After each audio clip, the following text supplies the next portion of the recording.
We're going to talk to Neil Barofsky. He was the Special Inspector General for Tarp program.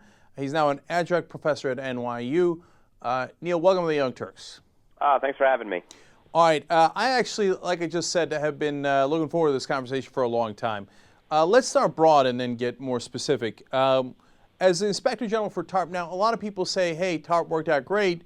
We got our money back from the banks largely. Is that true, or is there significant issues with that simple statement?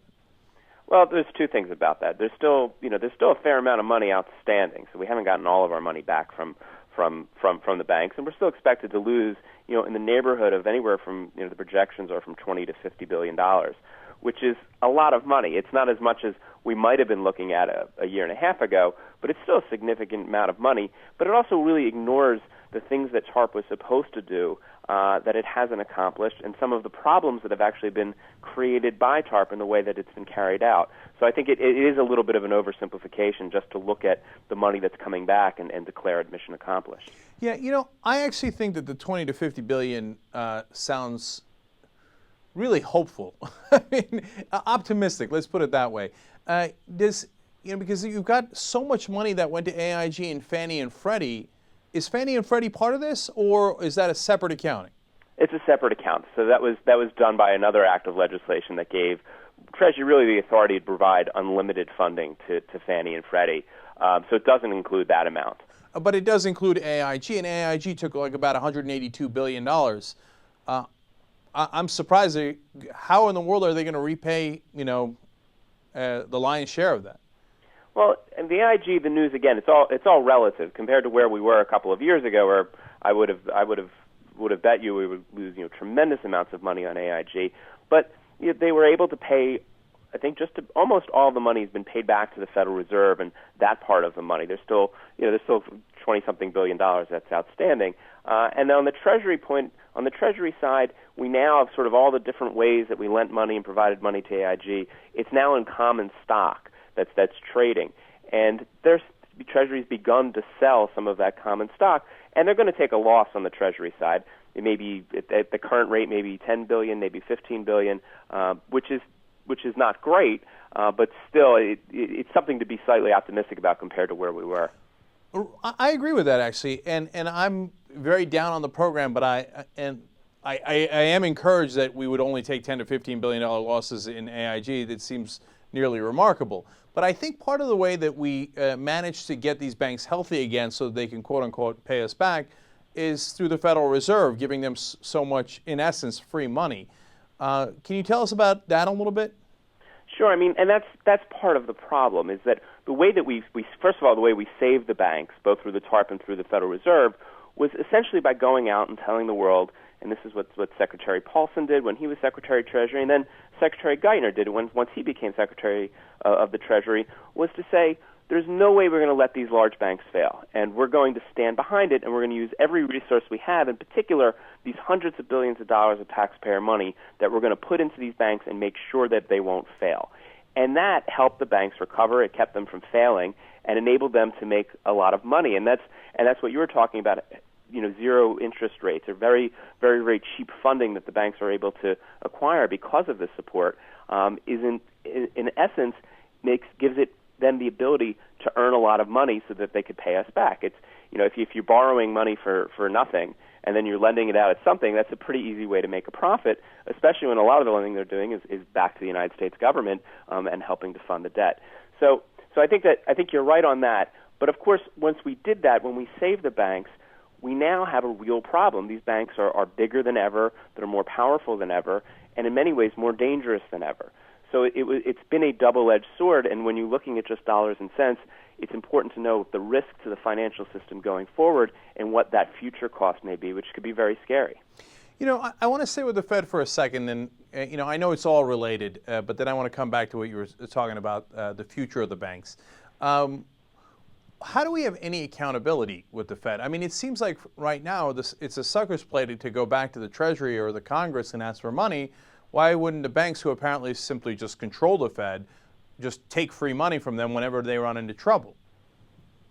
Well, that is essentially what our government's policy has been with respect to the banks for the last couple of years, which is put create for them the perfect environment to run up huge amount of profits so that they could pay back the TARP, so they could earn their way out of their problems.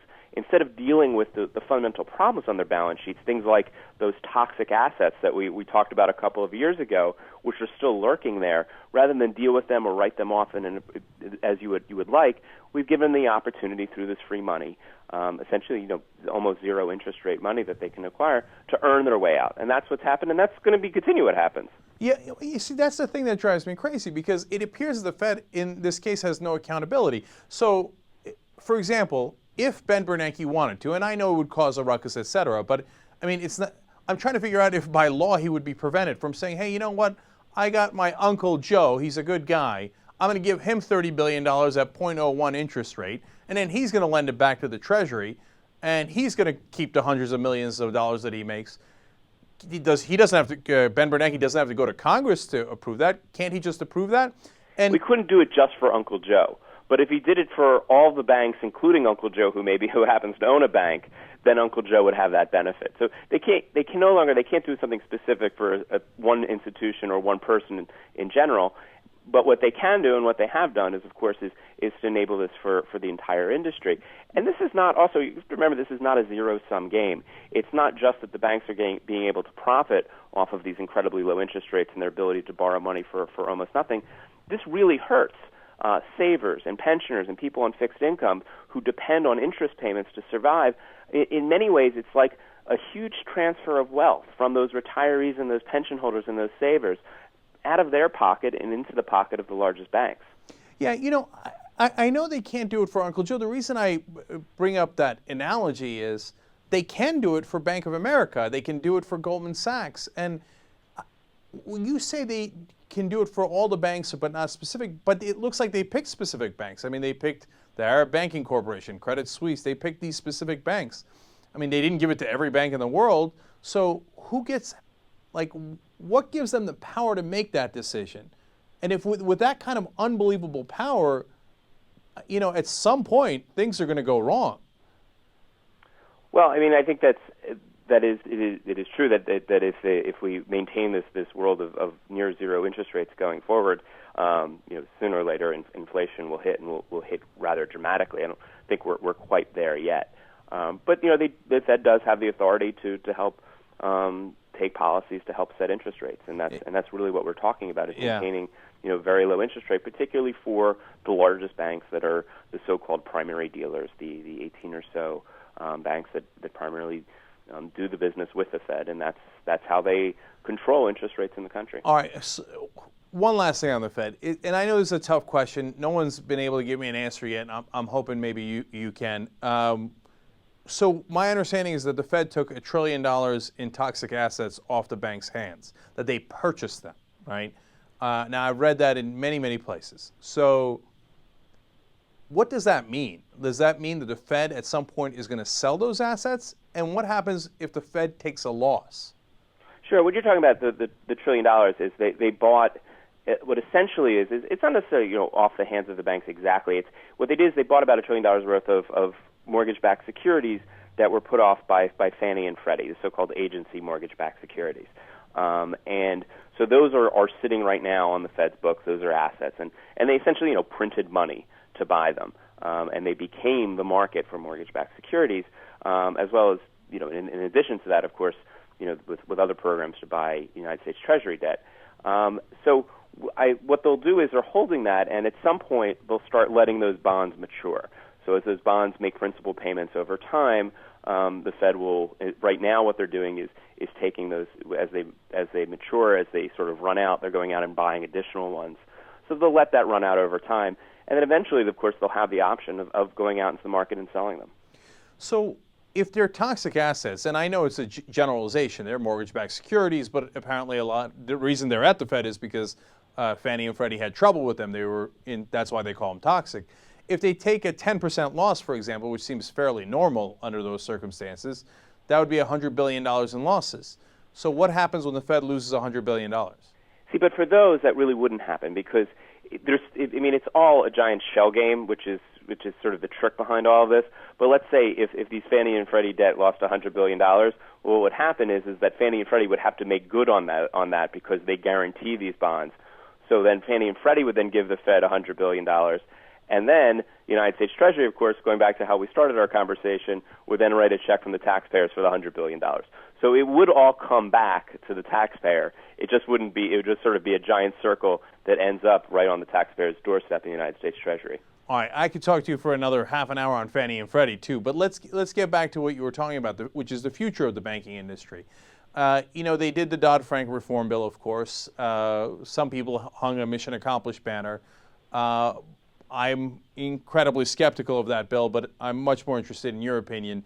How much of the problem do you think did it address? It's addressed the problem, but it hasn't done anything to solve the problem.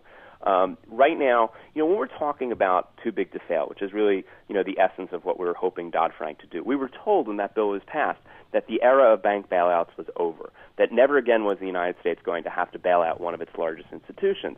And, Dodd-Frank was not a magic wand. Just by saying that doesn't make it happen.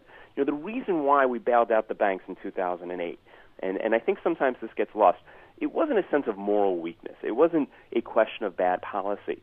These banks are too big to fail, and what that means is if you let them fail, they take the entire financial system down with them.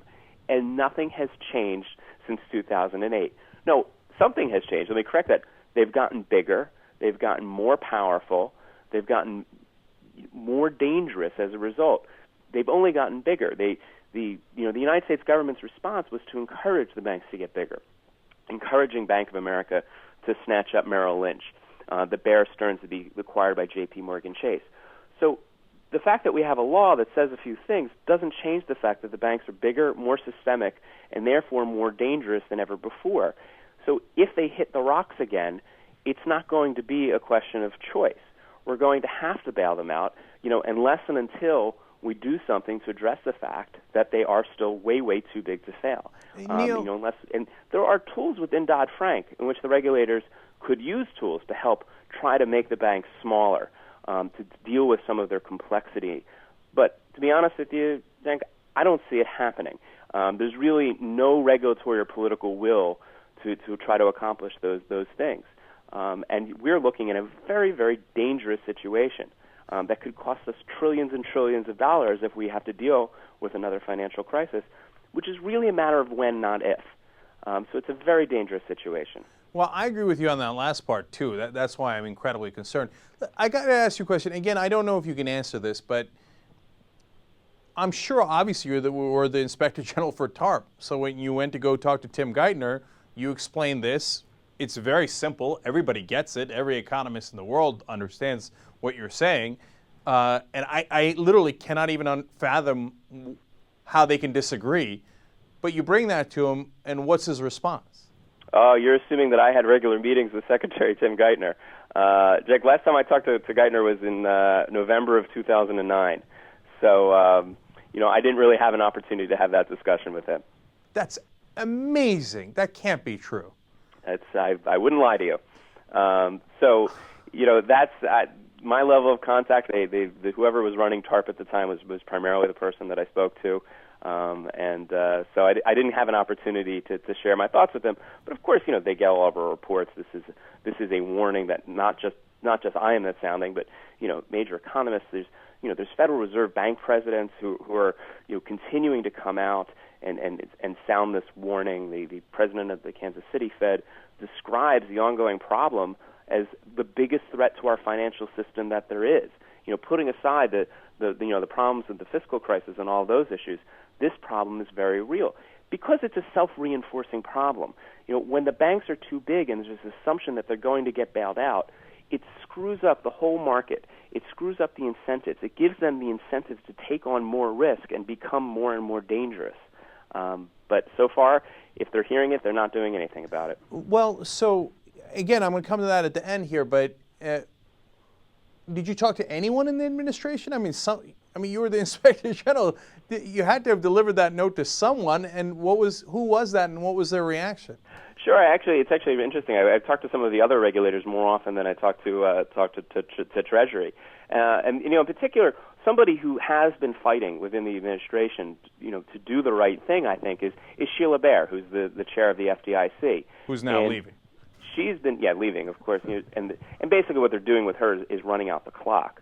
But, she's been a strong advocate of using some of the tools that are in Dodd-Frank, and they are there, to really take on the banks and deal with this issue. And she has warned repeatedly that if they don't do this, then they will have failed to carry out the mandate of Dodd-Frank. And she talks about using the provisions to make the largest banks simpler and using it to spin off things and become smaller if necessary.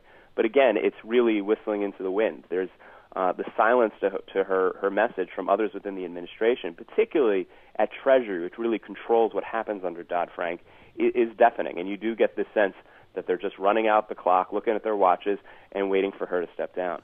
But she is somebody I've had these conversations with, and I think who really does get what the problem is. No, I have no doubt of that, and so I was wildly discouraged when I saw that she was leaving. So what is it? I mean, this is supposed to be a progressive administration. The banks are crying uncle, like, oh, they can't believe how tough Obama's been on them, which I know is a joke, so we can get beyond that. But why is this administration, who would also has even if they didn't care about the economy, et cetera, it just, for moral reasons, you would think they would have enormous political ramifications for them if the economy does not recover, and certainly if we have another crash, that would be catastrophic.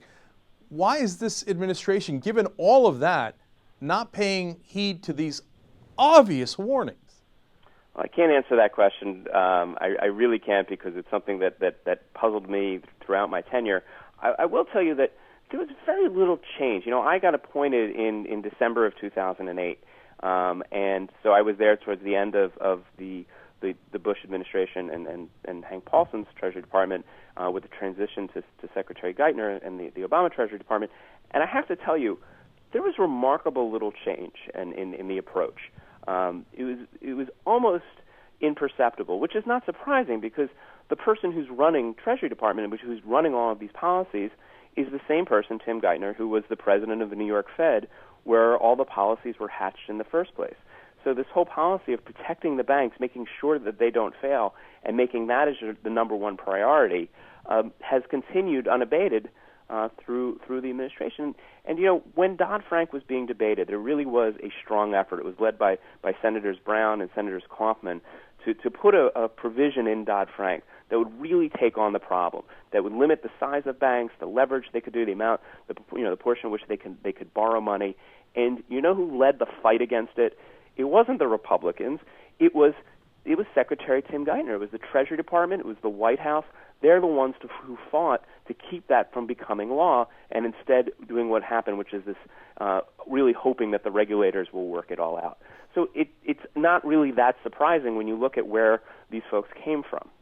Yeah, you're confirming for me everything I ever thought about Tim Geithner, and I have no idea, I'm sure you have no idea, why President Obama has put his faith in this man who I think is going to lead to the economic collapse of not just this country, perhaps the entire world economy.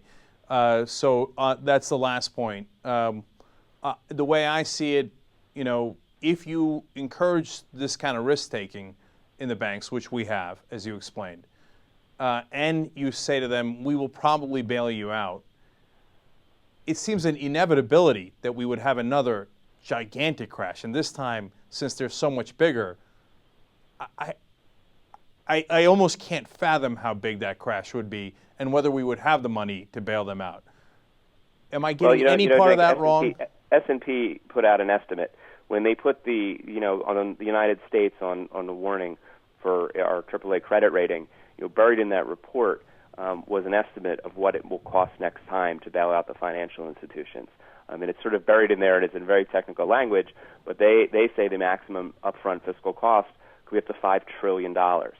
And where are we going to find $5 trillion next time? We're not. We're not. There's no way we're going to find. So again, I come to this conclusion with some of the top economists in the country that we've talked to, with some of the top business reporters, et cetera, and we all come to this very end point here where it looks like it's an inevitability and it is going to be gigantic. And then everybody goes, well, I guess that can't happen, except I think it almost certainly is going to happen. So again, give me your take on it. What could possibly prevent it? Do you think it's likely to happen? And what would happen if it did? I think it's inevitable unless we change path. The only thing that could give you that you can have some degree of solace and some degree of hope, although I don't see that path right now in our current political environment, is there is a path out. There is a way to stop this, as the path that's laid out by Sheila Bair that I'm talking about, that these economists talk about. It is not an inconceivable thing to happen. The tools are there.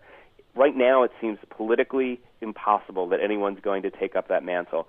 But there is some degree of hope. But I think if we don't make these changes, we're really rolling the dice, and maybe we'll get lucky. But I really don't think so, because it's just the incentive structure is really broken, and the pressure. It's not even that the banks will take on the risk because they're evil, profit-making enterprises. The way the incentives work with too big to fail, it pressures them to make bad decisions. It pressures them to take more and more risk. You know, Chuck Prince, the former CEO of Citi, said to Hank Paulson in late 2007 when he was Secretary of Treasury, "Hank, can't you order us to stop taking so much risk?" And that right there is the problem. And you know, I think if we don't do something dramatic, we're going to be in a really, really bad place. There's no question about that. I mean, I talk about that incentive structure all the time, because if somebody doesn't make the maximum short-term profit, they will be replaced. You have to make the maximum short-term profit, and the way you do that is by taking greater risk. And there's no reward for the bank, for the large too big to fail bank that managed itself properly, that avoids risk. There's no reward. In a normal functioning market, the better managed bank that watches its risk would get rewarded by being able to raise money more cheaply, being able to do business on better terms. But the government guarantee makes everyone equal. Everyone gets the same benefit of the full faith and credit of the United States behind them, and that's the problem. Right, and there's one extra layer to that, which is that the executives don't own the companies. So, like, if Lehman Brothers goes under, Fold walked away with, what was it, $300 or $600 million anyway.